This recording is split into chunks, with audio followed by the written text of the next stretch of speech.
Hello guys, welcome to the my channel power up के episode number 27 के साथ हाजिर हूँ। ज़्यादा टाइम वेस्ट नहीं करते और चलिए स्टार्ट करते हैं आज का एपिसोड।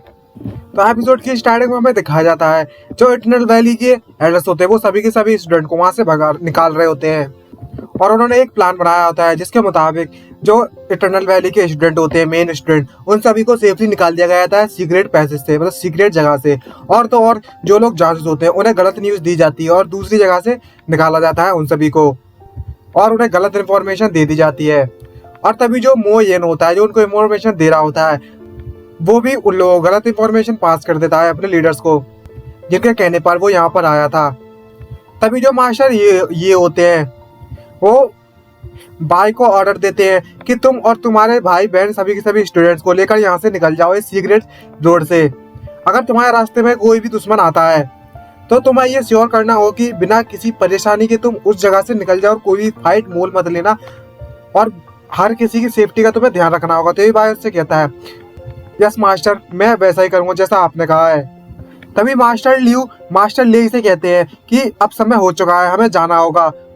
तभी जो मास्टर ले होते हैं उससे कहते हैं गुड बॉय, अब तुम्हें यहाँ से जाना होगा, मुझे उन कचड़ों से जाकर मिलना पड़ेगा बाहर, ताकि हम लोग यहाँ से इजिली निकल सके बिना किसी परेशानी के। और तभी जो बाय होता है उसके आंखों से आंसू निकल रहे होते हैं और वो मास्टर लिए से कहता है मास्टर आप अपना ख्याल रखना, हम लोग जा रहे हैं। और तभी हमें दिखाया जाता है कि बाहर एक जगह पर कुछ लोग खड़े हुए होते हैं। तभी जानान को वो इन्फॉर्मेशन देता है कि हमारी इन्फॉर्मेशन के मुताबिक जो इटरनल वैली के स्टूडेंट हैं और वहां से बचकर निकल रहे हैं हमारे एयर फॉर्मेशन के कारण इस सीक्रेट जगह से। तभी हमें दिखाया जाता है उस गेम में से कोई निकल रहा होता है और जो जेनान होता है वो उसको देखकर हंसने लगता है और बोलता है इसको देखकर ऐसा लगता है कि अब तुमसे पूछने की जरूरत नहीं है। तभी हमें दिखाया जाता है उस गेम में से एल्डर ली और एल्डर ल्यू निकल आते हैं, जिसको देखने के बाद जो मुंह होता है बहुत सरप्राइज होता है और वो ये लगता है या इस गेम में से सिर्फ ये एल्डर ल्यू और एल्डर ल्यू क्यों आए हैं। और तभी जो जेनान होता है वो उससे कहता है कि मुझे इसकी उम्मीद नहीं थी कि तुम कुछ ऐसा करोगे। तभी जो मास्टर ले होते हैं वो सीधे जाकर उस पर अटैक कर देते हैं।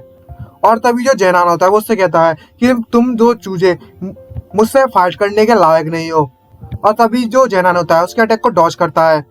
और तभी एल्डर ल्यू होते हैं वो कहते हैं अगर कैसा रहे अगर मैं भी तुम्हारे साथ मिलकर फाइट करूं। और तभी जो जेनान होता है वो उनकी तरफ देखते हुए बोलता है तुम दोनों को इतनी जल्दी क्यों पड़ी है मरने की।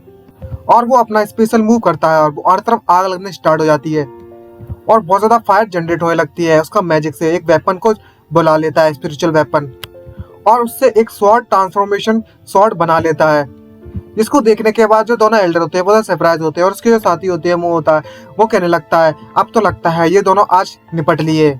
और तभी जो मास्टर ली और ल्यू होते हैं वो कहते हैं हे एल्डर चलो साथ में लेकर चलते हैं एक साथ।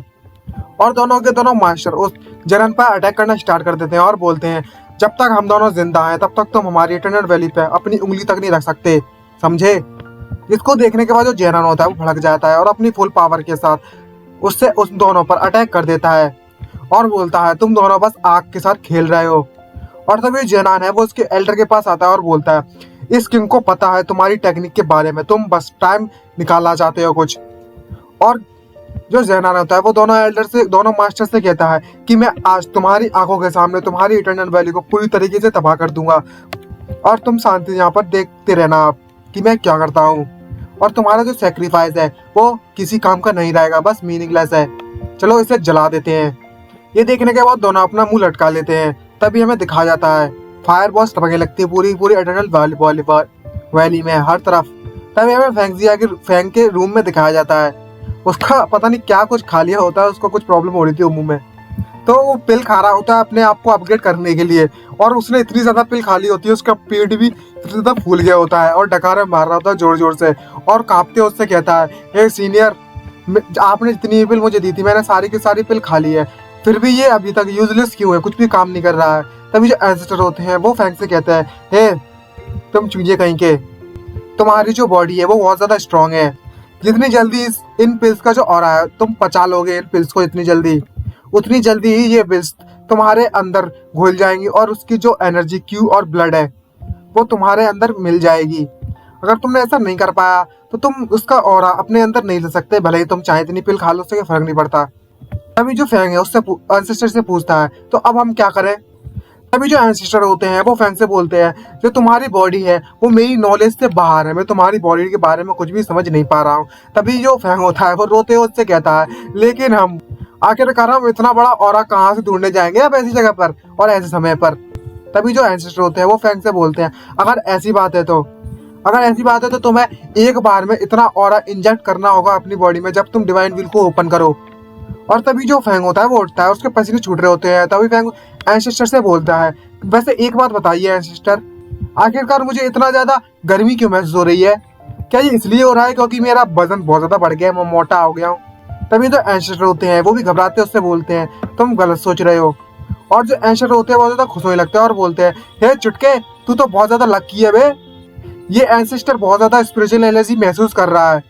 तभी नेक्स्ट सीन में हमें दिखाया जाता है कि जो स्पिरिचुअल एनर्जी है वो एब्जॉर्ब कर लेता है बहुत ज्यादा, एक बड़ा सा हाथ गिरता है ऊपर आसमान से, जिसके कारण जो जिया होता है मतलब फैंग होता है वो सब महसूस होता है। तभी जो होती है वो उसके पास आती है और उसे पकड़ लेती है और उससे बोलती है हे फैंग तुम इस तरीके से बेहोश नहीं हो सकते, और उसके माथे पर अपना सर लगा लेती है। इसको देखने के बाद जो एंसेस्टर होते हैं वो सरप्राइज होते हैं और उससे बोलते हैं हे तुम दोनों। और तभी जो होती है वो उदास होती है, उस फैंग से बोलती है तो मैं उठना होगा, मेरे पास बस थोड़ी ही एनर्जी बची हुई है। और तभी हमें दिखाया जाता है उसका जो लोटस होता है मतलब कुछ होता है एनर्जी पावर जैसा सोर्स, वो बहुत ज्यादा जनरेट होने लगता है। और तभी जो जानन होता है वो अपनी फुल पावर के साथ उस जगह को पूरी तरीके से तबाह करने लगता है और बोलता है इतनी पावर काफी होगी इस इटर्नल वैली को पूरी तरीके से तबाह करने के लिए। और वहां पर इतनी ज्यादा फ्लेम होती है और एक बवंडर बन जाता है बहुत बड़ा, इतना ज्यादा आग बन जाती है। इसको देखने के बाद जो ज़ेनान होता है बहुत ज्यादा हंसने लगता है और जो एल्डर होते हैं वो बोलता है तुम कमीने कहीं के। और तभी ज़ेनान उन दोनों मास्टर की तरफ देखता है और बोलता है मैं तो भूल गया था तुम दोनों के बारे में, हमें इन बीजों को तबाह करना होगा, जड़ से मिटाना होगा हर चीज को। और उनकी तरफ बढ़ने लगता है तलवार लेकर अपनी और सीधे जाकर उन पर अटैक करने लगता है। और उन पर अटैक करते हुए बोलता है अभी का जो अटैक किया था इसी कारण मेरी जो पावर है वो कम तो हो गई है, लेकिन फिर भी मैं तुम्हें इजीली हरा सकता हूँ, इजीली तुम दोनों को मार सकता हूँ। और सीधे जाकर उन दोनों पर अटैक कर देता है।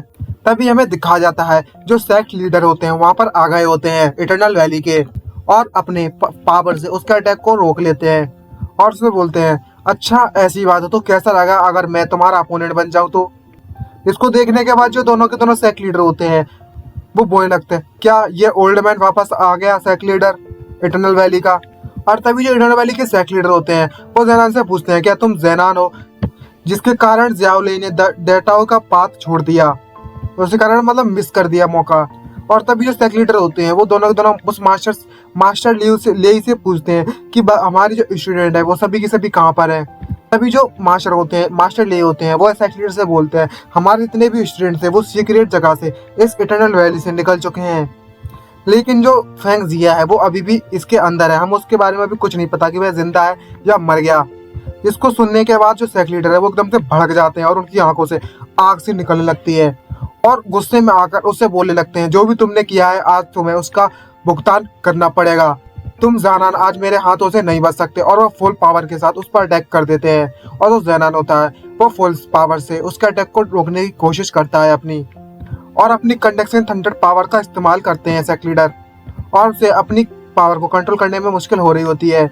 और वहां पर इतना बड़ा धमाका होता है कि जो ज़ेनान होता है वो उसकी पावर को सहन नहीं कर पा रहा होता, जिसको देखने के बाद बाकी के जो सेक्ट लीडर्स होते हैं अदर सेक्ट लीडर्स होते हैं उनके पसीने छूटने लगते हैं और घबराने लगते हैं और बोलने लगते हैं आखिरकार ये कितना पावरफुल है ये बंदा, और जो हमारे किंग है वो हार चुके हैं, अब जो ज़ेनान है वो पूरी तरीके से हार चुका है इस इटर्नल वैली के सेक्ट लीडर से।